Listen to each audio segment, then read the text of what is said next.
What is going on, Governor Chisgule here, and today we're going to bring you legendary commander builds for every legendary commander. And there is a lot we have got to go through. If you like Rise of Kingdoms videos where we talk about legendary commanders and how to get the best bang for your buck with them, you should like and subscribe because, man, we're really passionate about that, and we are a sponsored creator with Rise of Kingdoms. Now, I should establish that as we go through, we're going to do these talent builds. Most of them we've got presets for it, so we can show them to you pretty quickly. Some of them we'll have to do on the fly because there's just not enough preset spaces for them, and I want to show you, in some cases, the order in which we'd build them out.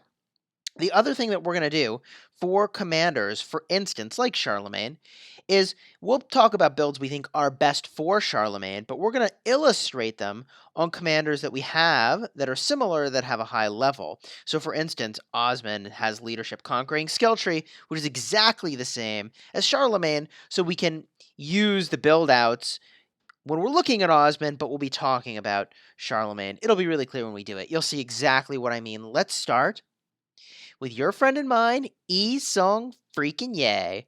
Yi Song Ye is an exceptional archer commander, and here is the build that we are using currently. We are maximizing our rage restoration and getting a sweet little bit of extra march speed because they need it. You always need that, almost always, in the open field. The exception would be a murder ball. This is my open field archery and rage build. A variant of this build would be archery and damage. And the build that I would use if you're getting a mixed army rally would be as follows. If you were building out Yi Song-ye to be leading rallies with a mixed army, which we did a lot of in KVK, you'd get Rejuvenate first, then make your way over to Feral Nature. From there, snag Razor Sharp, head up to Venomous Sting, and the remaining points are kind of gravy. I really like Rapid Fire and definitely Arrows Knocked. We also snagged a couple points into Naked Rage, because chances are you're getting out more skill damage than they are. Now, there is one more build here that we do need to get a look at. So we're going to reset this particular tree. We need to show you a garrison build. If your main garrison commander was Yi Song-ye, which could certainly be the case, you'd probably be using like Sun Tzu as the secondary, perhaps, in that situation. I don't know, there's an argument to be made that Sun Tzu should be the primary, but whatever. Here's what I would be doing for your garrison. Of course, you are going to max out the skill tree. First, getting the talents down over here in the garrison tree as I illustrated. Then making your way over to Rejuvenate. From there, rapidly making your way over to the top of the skill tree, which we will do now. Bada boom. Benefiting all your troops of all troop types. Generating lots of rage is usually a very strong plan. Because of skills like this and like this, I guess I should say talents rather, you probably are going to want to be hunting for a secondary commander that also does a lot of damage. I also like the idea of building a crazy rage engine, which is why Sun Tzu or Pelagius would be like a really great secondary here. Now, from there, I would be sure to pick up Arrows Knocked to make sure that your damage gets that sweet, sweet boost when you get below 50%. And I would make my way over to Razor Sharp, freaking like it was made for it. Exactly the number of points we needed. This is the garrison build I would be using on Yi Song-ye. It minimizes the number of points that influence archers only. That's the way to go. They probably will be redoing this garrison tree in the not-too-distant future, so we'll see how long this particular build remains valid. But for now, A+. Up next is Cao Cao. Cao Cao, master of the open field. This build here is the literal fastest build in the game. This gets you where you're going and is speedy AF. It's what we use in the Ark of Osiris when we're responsible for capturing structures. It is also what we used when we were running around killing farmers. This thing works out. How would I allocate the points? One of the very first things I'd recommend is that you get Hasty Departure, and you could drop a couple points into Lightning Charge for the extra speed. From there, do get Thoroughbreds for that sweet movement speed, then make your way back for Charge. From here, you could get a couple more points into March speed up top in the Cavalry tree, then make your way over to Time Management, because it's not so bad. Slows you when you're getting hit, but when you're not, you're speedy. That's the build I would use. Now, we've also in the past used Cao Cao to lead rallies. In that case, here is the build that we were using. You notice that we pick up a bunch of march speed here, and that is because when we're rallying barbarian forts, we were doing that in KVK when we were traveling like a solid 5 to 7 minutes. Yeah, march speed is kind of a thing. Cao Cao is really not the best commander to be your primary for rallying stuff, and that's because we think the skill tree is better than the mobility tree for doing rallies, but when you're traveling a long distance, we thought that this combination of skills was actually pretty decent. Another build that we have enjoyed is a Pve Barbarian Build, which looks as follows. We get some value over here with Trophy Hunter. We've abandoned some of the points in other places. In order to get that, we have dropped Mighty Force, because again, this is for killing barbarians on the map, so the rally points are no longer relevant. Very similar to this previous build, but a little bit less march speed from the mobility tree, instead putting that march speed into the peacekeeping tree because, well, there's more of it to be had. 3 points over here does a whole heck of a lot more than the 3 points over here. I mean, I know it's incremental, 3% extra, but, you know, every little bit counts.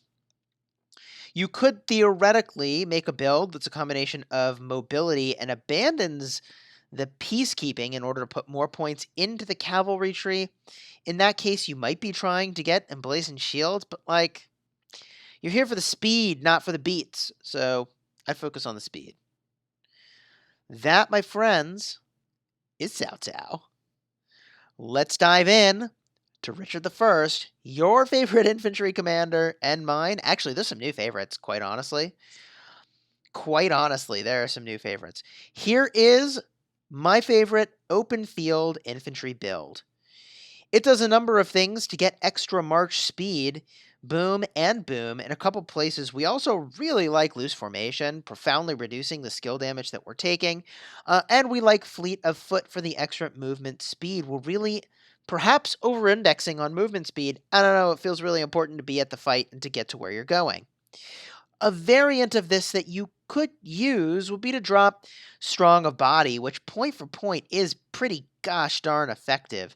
And you could drop Balance, which helps protect you in the situation in which you're getting swarmed, which I honestly think is not all that infrequent. And you could instead make your way over to Medicinal Supplies, a cool 300 healing factor for the primary and secondary commander, so a total of 600 healing factor every round of skills that fires off. I actually think that's better than meets the eye, and I have historically underrated it. Cruising over to my flag infantry build. This is the build I would use if you can get mostly infantry into the flag, and I assume somebody's going to mess it up and you won't have all infantry. If you could have 100% infantry in the flag, then I probably would drop Desperate Elegy in favor of Hold the Line, because Hold the Line is freaking stupendous. And we think that the value you get over the course of the fight is better than going to be much better than the short-term value you get from Desperate Elegy in that one moment when it triggers. Now, we were toying around with builds, and we arrived at this one over here.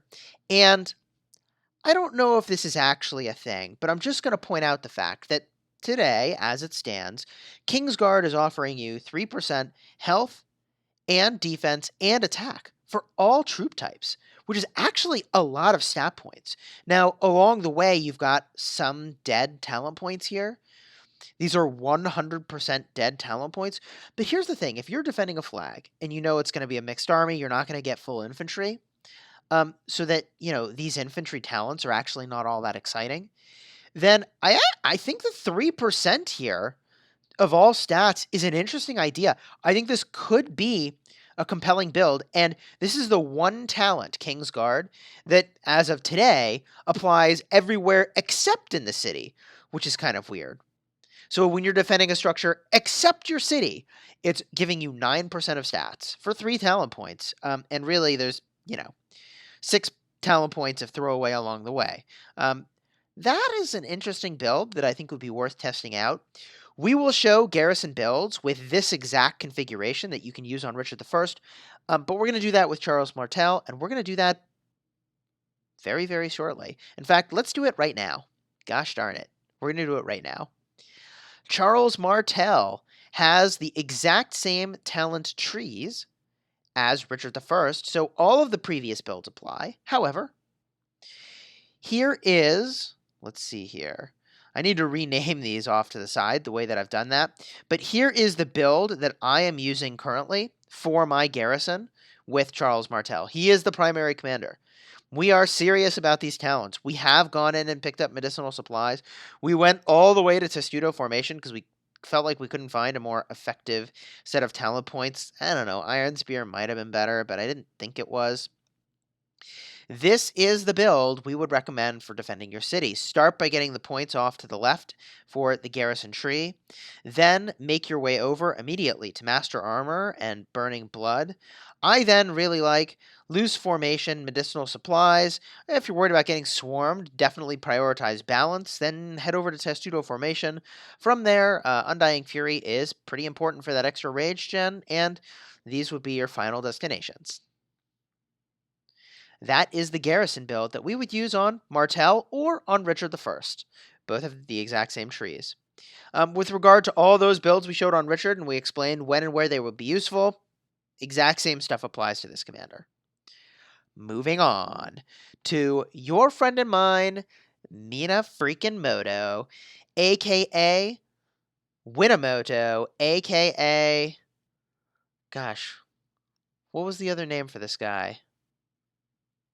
Moneymoto. That's the one. Anyways, here is the build that we are currently using for cavalry in the open field. We think this is one of the best builds in the game for that activity. However, it's not one of the best builds in the game for rallying. But if you were going to be building this build, you'd go over to Rejuvenate first, then Rallying Cry, grab Undying Fury, extra points off to the sides. You could mix in this 1 point of March Speed whenever you felt like it as well. We picked up Latent Power because we felt like we didn't really need the points in chasing from Equestrian Excellence. You could theoretically make your way over instead to Naked Rage, but we found that cavalry really tend to be squishy in the open field, so to prevent from getting obliterated really, really quickly, we've gone the route of making our cavalry a little more sustainable. That said, if you were using the skill tree as the primary, this is one route you could go. This would give you more rage gen, which is compelling in many situations. And we did drop a couple points into disarm for that effect. Those points could go into other places as well. The thing we like about this build that is missing from the skill tree is the march speed. Cavalry tree has march speed, skill tree is missing it. So we went in and we got the march speed over here, the march speed over here. Theoretically, we could have taken these points that are giving us rage and the disarm effect and this attack point. We could have shifted them over here to get extra health and march speed and get Emblazoned Shield for reduced skill damage. Also a viable option. If you're battling barbarians, here is what we would recommend. We are being greedy going for Trophy Hunter to get extra value, but if you only care about rallying stuff for PvE, then you could drop Naked Rage, drop Trophy Hunter, and max out Mighty Force for the extra efficiency there. We like the march speed here because, you know what? Gosh darn it, you gotta march to the fort before you finish hitting it. Before you even start hitting it, in fact. So the march speed we found in KVK to be remarkably relevant. Those are the builds we would recommend for Winamoto. Up next, another pay-to-win commander, Hannibal Barca. And there's really only one build that we find ourselves using here. This is it. This is the one build that we've been using. We use Barca to rally stuff. I don't love him, honestly, in the open field because he's just too freaking slow. There aren't enough points for that here. He doesn't have a ton of rage gen, and effortless really is the key thing from the attack tree that's like over the top busted. We do also really like Lord of War, by the way. Um, However, all in all, this is the build we would most recommend. Start with Lord of War, get Burning Blood, get Effortless, then make your way to Strategic Prowess, pick up fresh recruits.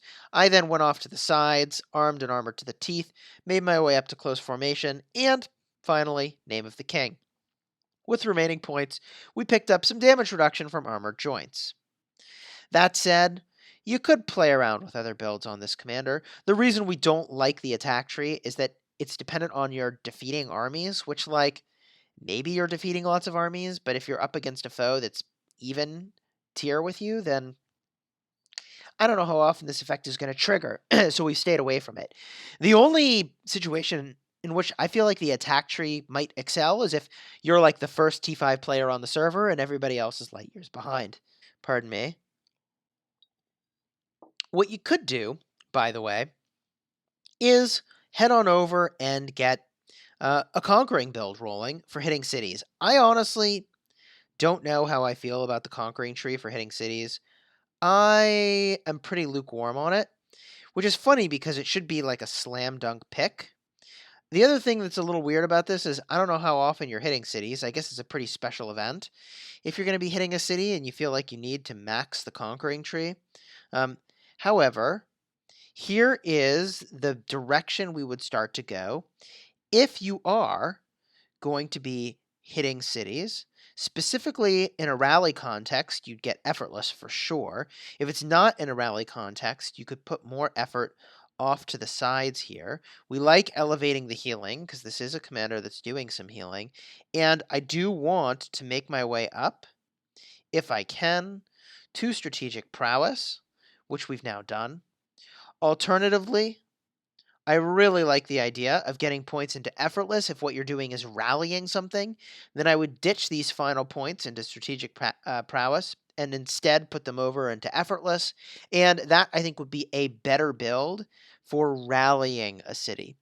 All in all, I think we'd have to do some testing before we'd say this is a build we really feel like we could advocate. If for some reason, after my explanation of why I wouldn't invest in the attack tree didn't stick, and you're saying, you know what, Chisgule, I want to max out the attack tree. Well, my friends, in that case, this would be the build that you would use, going all the way to the top of the tree, and from there, you've got 34 points still, which is really a ton. You're definitely going to want the march speed that's available to you on the right-hand side of this tree, snagging all the way up to the top at strategic prowess. From there, let's bring more troops with fresh recruits. And if you wanted, see, I really don't like fight to the death. You're not really doing enough damage to warrant this one because it increases your damage taken too. I don't love it. With 9 points, I would probably drop 3 over here, 3 over here, 3 over here, and call it a day. Bring a mixed army. Have fun with that. You want a mixed army anyways with this commander because of their skills. Those, my friends, are the builds I would recommend for Hannibal Barca. Cruising right along, and we're not even halfway, which is pretty insane, although some of these builds are going to be similar to what we've seen, so we're going to speed up a bit here. We're up on Genghis Khan. Genghis Khan, this is the slam dunk build we would use. I think that if he's the primary, and he should be, the rage restoration must be prioritized, and I really, really like this. The only thing I would swap out potentially is the damage halberd here instead for naked rage. I think that is a fine switch. If you wanted to be full cavalry with naked rage, this would be the build. I don't recommend it. This is a relatively straightforward commander to be doing a build for because the versatility tree, really, there's nothing going on there. Not a single point needs to be in there, so there's less to think about. There's also less to think about because this commander is so in on rage restoration and rage generation that clearly we got to go all in on that engine. All in on the engine. First, talents here. Second, talents here. Third, talents there. Last, finish here. Along the way, you can make your judgment call on when you want to get charge, because if you're going to be battling in the open field, charge talents are really quite exceptional. Up next is Freddy. Freddy. A lot to talk about with this commander. Because this commander, by the way, has massive raw damage in this first skill, you want as much rage generation as possible to get the skills rolling as fast as possible, and to get the most benefit from this maximum raw damage. So, from a talent perspective, here's the build we started to do. If we had another, I guess, 20 points to put onto this commander, we would make our way up to strategic prowess, fresh recruits, armed to the teeth and armored to the teeth, exactly how we were showing it earlier with Barca. Exactly how we were showing it earlier with Barca. Now, if what you wanted to do with this commander is to be, rallying cities, which, or even just hitting a city, it doesn't have to be a rally, then this would be the route that we would go. Up the conquering tree as follows.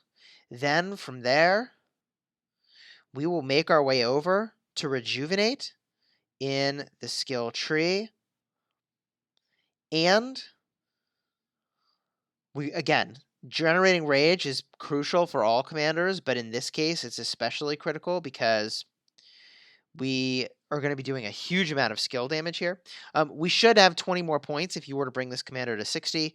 We drop 4 points to make our way over to rejuvenate. From there, we're definitely getting Hidden Wrath. Healing herbs is great because the second skill does do healing. And I would make my way all the way up to here to get the march speed. And honestly, you've got the extra rage generation. Skills are going off more frequently. Strategic prowess is a good pickup, and fresh recruits. If you can get all of those, that's excellent. If there's not quite enough points for all that, my priority would be toward getting that march speed because you got to be able to get to where you're going. We started to toy around with like a mixed build here, starting with rejuvenate, and then you'd make your way up to name of the king. You could use that as a rally build. I just really feel like you need to go all in with rage generation with this commander and try to create a rage engine. Also worth calling attention to the fact that on this commander, latent power is actually exceptionally good. Enhancing additional skill damage, I think, is better than usual here, perhaps. So that is an area where you could drop a few points. In a similar vein, you could drop points into Naked Rage in this build over here that we were toying around with, and there's a lot of value to that because you are doing huge amounts of skill damage. These are the builds we would recommend for Freddy. Okay. Cleopatra, I don't know that we need to go over it. Here it is. Gather with Cleopatra. That's the thing you should be doing. If you're doing something else, I'll look at you funny. But if you were going to do something else, the build you would use would be, gosh, I thought this commander had different talents than they actually do. I don't know why I thought they had those talents. Maybe it's this one. The talents, well, we'll draw them out over here. Here's what you would do with your Cleo. You would head on over to Hasty Departure, of course. You would make your way up to Rejuvenate. You would definitely enhance healing effects and counterattack. Then make your way to the top of this tree. Bada boom. From here, we're making our way up to the extra march speed. From here, you've got a lot of choices. With 20 points, you could make your way over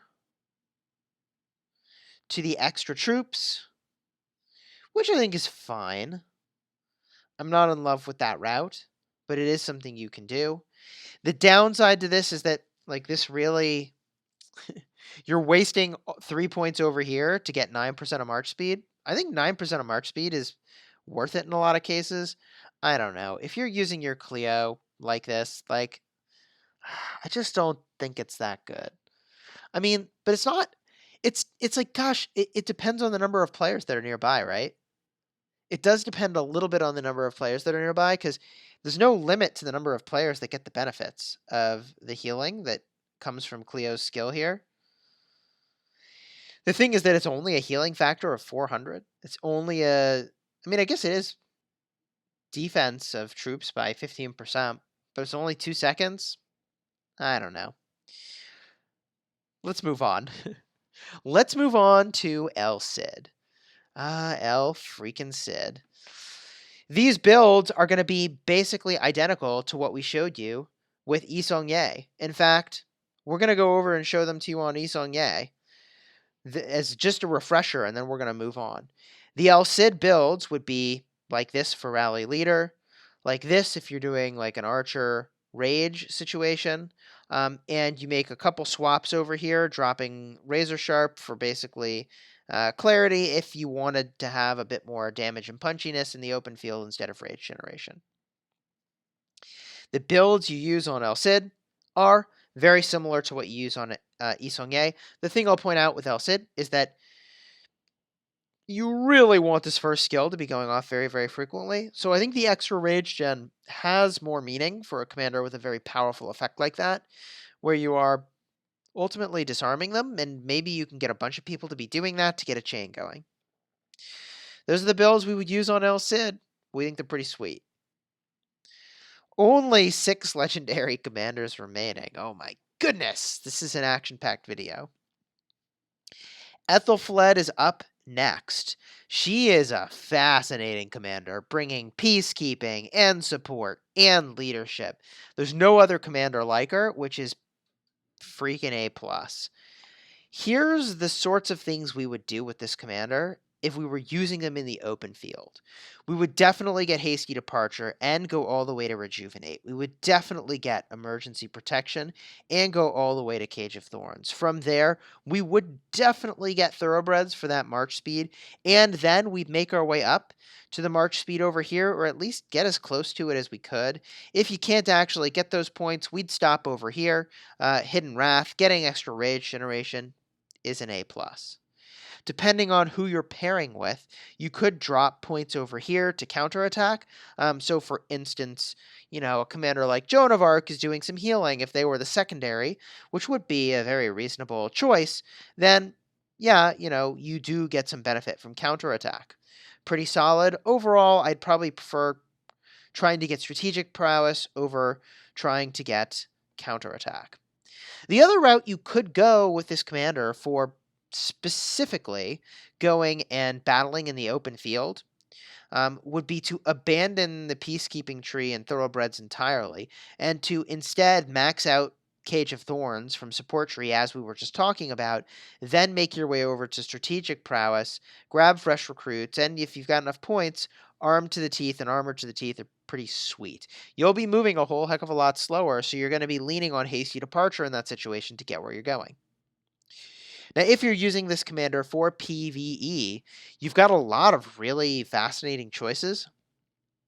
I would definitely recommend getting Thoroughbreds. I would definitely recommend getting Rejuvenate. From there, I think that Name of the King is actually a pretty sweet pickup, remarkably, for leading rallies. And you could also get Mighty Force, which I think is an awesome damage booster for PvE barbarians. The switches you're going to do, the variations you're going to make here, depend on whether or not you are trying to optimize for battling barbarians, which would be trophy hunters, versus forts, which would be Mighty Force. You would not get emergency protection. It's not worth it against forts and barbarians on the map. I would not get Cage of Thorns. I would instead focus in other places. That's the direction we would take Ethelfled. Support tree maxed out with extra march speed from peacekeeping and extra march speed from leadership.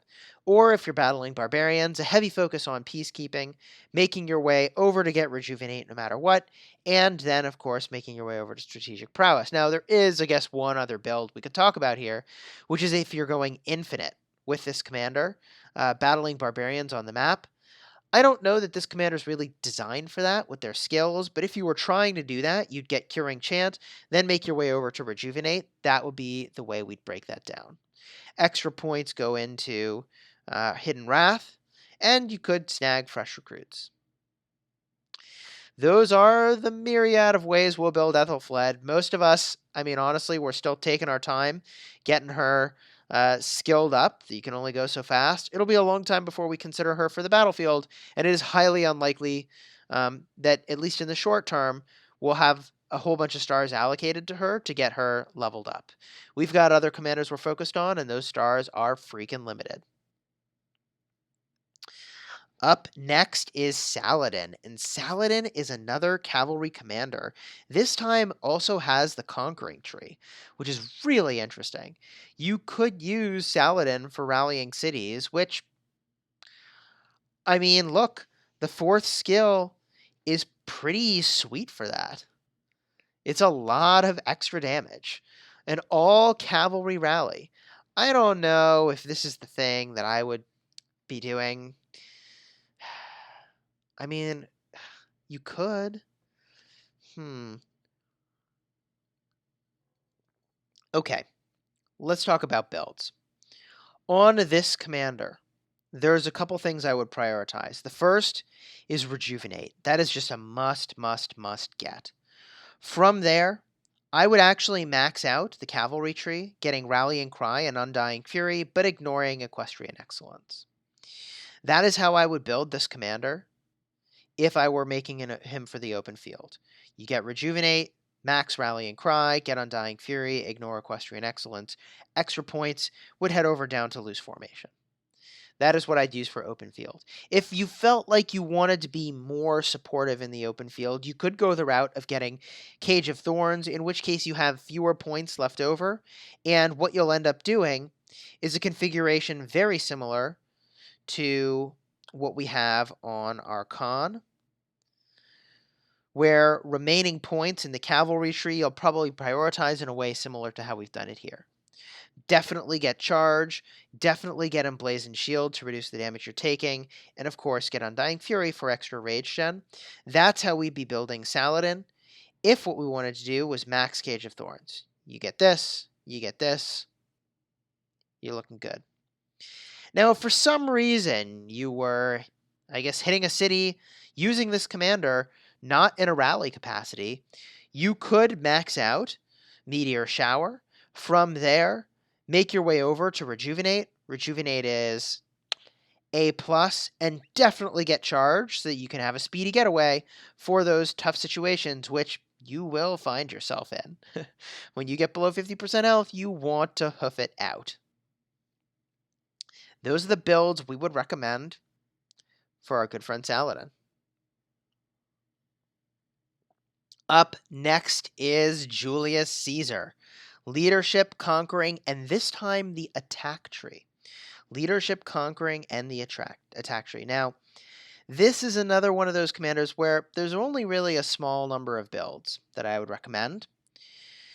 I would definitely get Effortless, and I would then make my way, if you're rallying stuff, to Name of the King. If you're using a mixed army rally, definitely grab Armored to the Teeth and Armed to the Teeth, and you're looking really good, with extra points heading over to Armored Joints, depending on who your secondary commander is.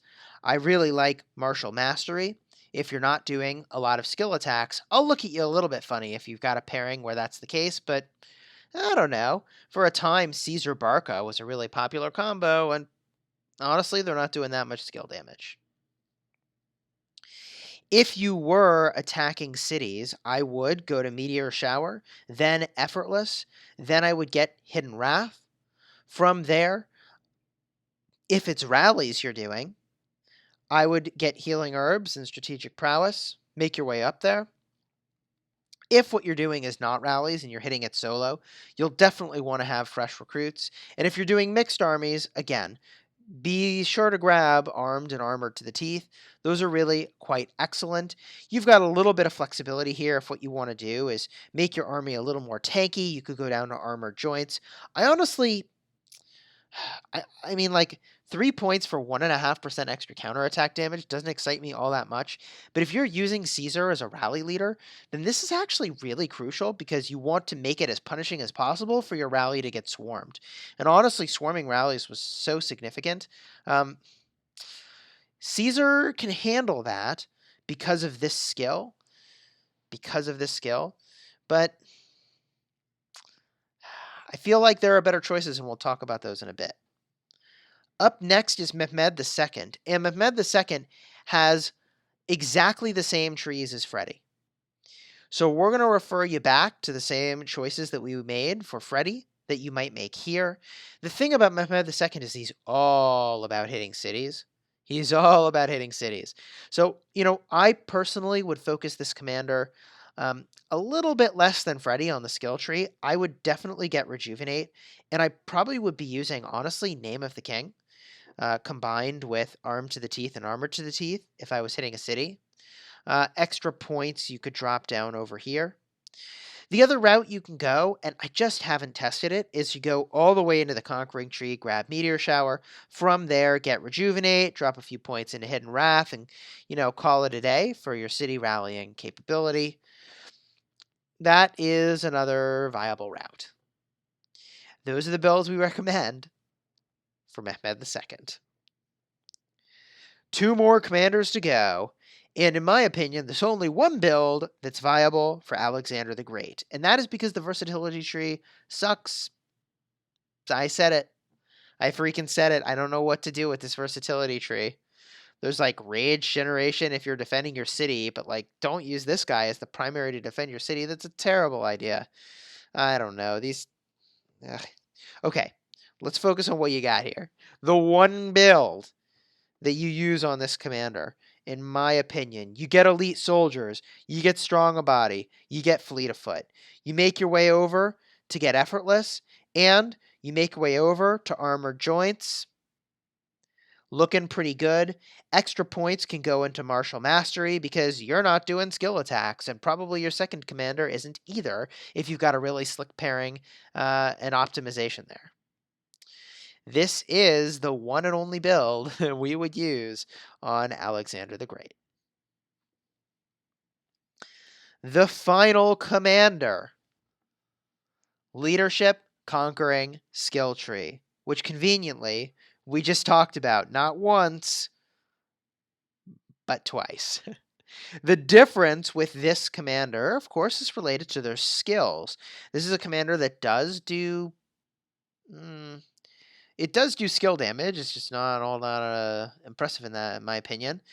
They are getting shields, so we might want to reduce the damage that they're taking. They're increasing attack and defense, and they've got skill attack getting skill damage getting elevated, which is pretty sweet. They reduce the number of troops that die.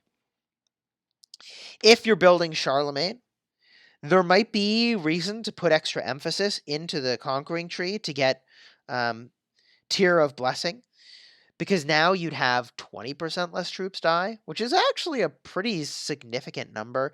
You know my feeling about skills like this and talents like this, that I'd really rather have something that got me the same outcome, but by being more awesome in the first place, right? Like doing extra damage or taking less damage, whatever. You know how I feel. You know how I feel. But with this commander, if you're min-maxing for reducing the number of troops that will die, I would make my way over and be sure to get Tier of Blessing, right? Go this conquering route where you get Meteor Shower, you get Rejuvenate, you get Hidden Wrath, and you feel pretty good about all of it. Because this commander is doing rallies, and you should be doing rallies, I like increasing our active skill damage, a fair amount actually, and I also really like reducing the skill damage taken, especially if you think your rally is going to get swarmed, and it probably will be. I would avoid things like Naked Rage because, man, rallies get swarmed, You do not want to take extra damage. No way. P.S. There's one more commander I almost forgot, and that is Constantine. Oh, Constantine. Available to you from the mighty governor. We'll have a full commander guide coming up. The thing that's interesting about this commander is there's a new combination of talent trees, which means we should definitely talk about these builds. Infantry, garrison, and support. Let's get rolling. First and foremost, you know the infantry shell that I really, really like, and that is to go all the way to elite soldiers, then get fleet of foot, then get strong of body. From here, head on over to rejuvenate, which is insane. 150 rage restored whenever an active skill is used, which is huge. Head on down to get loose formation, which I think is pretty gosh darn exceptional, and you are well on your way. If you happen to have remaining points, emergency protection is pretty darn good. I would head on over to get that as well. This gives you speedy as heck infantry when you leave a resource node. Hasty Departure is one of my favorite talents for the open field. I think this commander, with the infantry configuration, would be strong in the open field with a full infantry march, especially if you pair with, I don't know, Alexander the Great. Holy moly, they are hoofing it. The other thing that you could do with this commander is to rock the full support tree instead of the full infantry tree. I don't love that as much, but I don't hate it either. Head all the way over to get Cage of Thorns, then head over into infantry to get Fleet of Foot and Snare of Thorns as the core of your build. Any remaining points, you could start to make your way over to Strong of Body. You still bring full infantry to that party.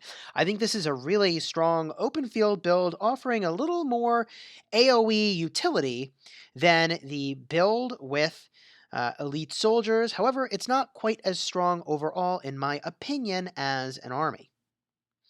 The third build that you could use this commander for, and honestly, I think I would consider them for this purpose, is Garrison. Now, Garrison's changing, so I'm not going to make any moves personally until we see how those talents play out. But what I would do, if this was my Garrison commander, I would get Nowhere to Turn, I'd get Impregnable, I'd then make my way over to Rejuvenate. I don't care that I'm losing out on Hasty Departure because... yeah, I know, when I'm defending my city, I'm not going anywhere hasty, but there's so much rage restored over here, it's worth wasting 3 points. From there, I'd actually make my way up to Emergency Protection to get the additional damage reduction. I would get Undying Fury, Iron Spear, Double-Headed Axe, and Call of the Pack. If I had any points left over, then sure, Strong a Body is pretty gosh darn sweet too.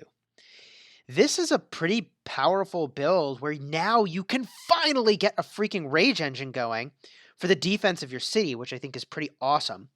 I think it's pretty gosh darn awesome. You could do that with Yi Seong-Gye, but Yi Seong-Gye elevates the damage of the secondary pretty profoundly with the skill tree, and there aren't any other legendary commanders for defending your city. So I think that this is the first commander that really opens up that possibility of a rage engine for defending your city, which is freaking gangbuster. I would use probably Constantine primary with Yi Seong-Gye secondary, and just enjoy the heck out of generating crazy, crazy, crazy amounts of rage.